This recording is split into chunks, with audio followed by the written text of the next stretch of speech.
geste musical. Et pour moi, c'est une révélation. Je le dis sans grandiloquence. Ça fait bouger beaucoup de choses. Je suis venue avec mes enfants qui sont très musiciens et pour qui c'est aussi très important ce que tout à coup ils découvrent.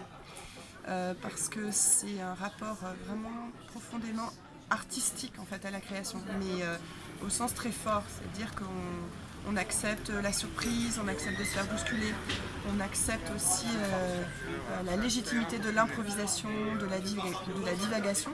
Donc ça pour moi c'est vraiment fondamental parce que par exemple on a plutôt un apprentissage lié à une formation classique de la musique, donc on a tout à apprendre en matière d'improvisation et j'ai été vraiment très frappée par les propos qu'a tenu Bernard Lubat sur vraiment parce qu'à un moment la difficulté à revenir à d'autres types d'interprétations que l'improvisation.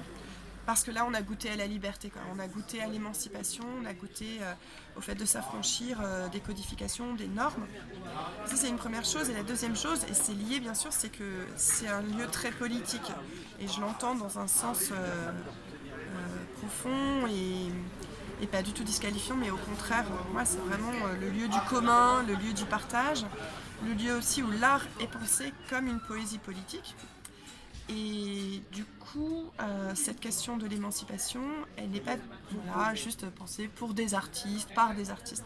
Elle est pensée pour toutes et tous, dans la perspective vraiment de faire de l'art un instrument parmi d'autres de la lutte politique. Et c'est pour ça que je trouve que c'est très appréciable que des militantes et militants de terrain, de lutte, qui sont organisés dans des syndicats notamment, mais aussi des gilets jaunes qui sont présents et présentes, parce que les femmes sont importantes ici, dans le festival, aient véritablement la parole et puissent se saisir de ce lieu pour articuler lutte sociale et pratique artistique.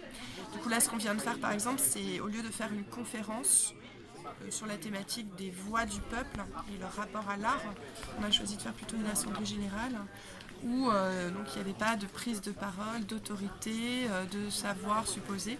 Et on s'est aperçu que si tout le monde a la possibilité de prendre cette parole, eh bien il y a quelque chose de très fertile qui se met en place. En même temps, il faut avoir une lucidité sur les limites. C'est-à-dire que ce qu'on constate malgré tout, même dans cette forme-là d'assemblée où on est disposé en cercle, où il n'y a pas de tribune, il n'y a pas de chaire, ce sont quand même celles et ceux qui ont, et surtout ceux, c'était très masculin, qui ont l'expérience de cette prise de parole, qui décident de la prendre.